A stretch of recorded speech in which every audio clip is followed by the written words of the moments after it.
Hello everyone. इस video में हम पोरीफेरा के जो नए एनिमल, एक बहुत ही सुंदर एनिमल, बहुत ही सुंदर सदस्य यूप्लेक्टेला के बारे में बात करेंगे। यूप्लेक्टेला बहुत ही खूबसूरत दिखाई देने वाला ये पोरीफेरल का सदस्य है। इस सदस्य की संरचना को अपन ये देखें तो ये एक ट्यूबुलर स्ट्रक्चर है जिसके ऊपरी सिरे पर ऑस्कुलर सीव प्लेट है। पेराइटल गैप्स, बीच बीच में पेराइटल गैप्स हैं। सिलीशियस स्पिक्यूल्स इसमें पाई जाती हैं और ये रूट टफ्ट है और ये एक लंबे बेलनाकार घुमावदार संरचना लिए हुए। ये महत्वपूर्ण क्यों है? क्योंकि इसे वीनस फ्लावर बास्केट के नाम से जाना जाता है और इसकी जो ऊंचाई और लंबाई होती है वो 6 से 12 इंच तक हो सकती है। बहुत ही खूबसूरत एनिमल होता है। इसकी खासियत क्या है कि इस एनिमल की गुहा में एक क्रस्टेशियन एनिमल स्पंजिकोला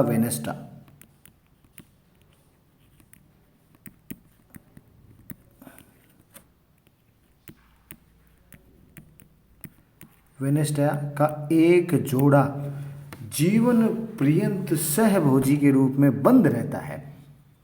इसी एनिमल में जीवन पर्यंत सहभोजी के रूप में बंद रहता है। इस कारण जापान में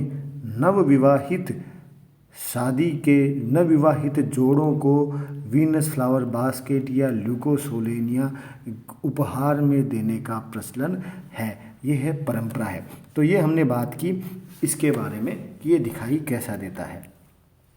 बात करते हैं क्लासिफिकेशन के बारे में। पोरीफेरा पोरस बॉडी होगी, बहुकोशिकीय होगी।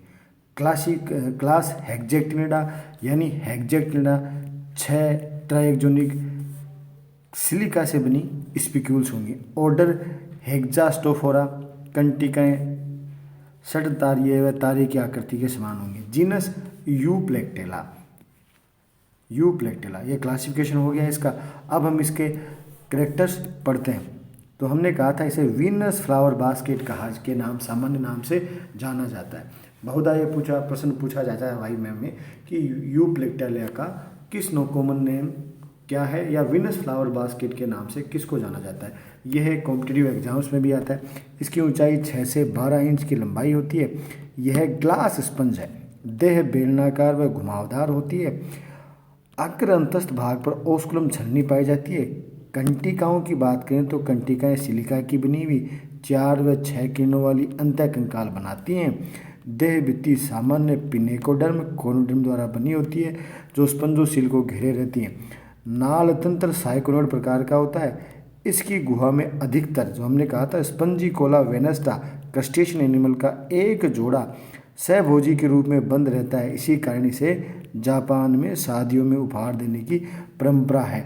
इसका सूखा कंकाल कांच की जालियों के कटाव व घुमावदार कलाकृति के रूप में दिखाई देता है। यह अत्यंत सुंदर होने के कारण सजाने व संग्रहालयों में रखने के काम आता है।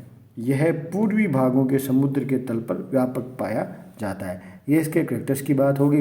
तो इनमें हमें याद रखने वाली जो चीज़ें हैं, वीनस फ्लावर बास्केट, देह बेलनाकार घुमावदार, कंटिकाएँ 4 से 6, स्पंजोसील पिनेकोकोनोडर्म, देह गुहा स्पंजिकोला वेनेस्टा। बाकी तो नॉर्मल कैरेक्टर्स हैं, लेकिन ये चीज़ें हमें इसके याद रखने वाली बातें हैं। इसको भी हमें हमारी प्रैक्टिकल फाइल में बना लेना है।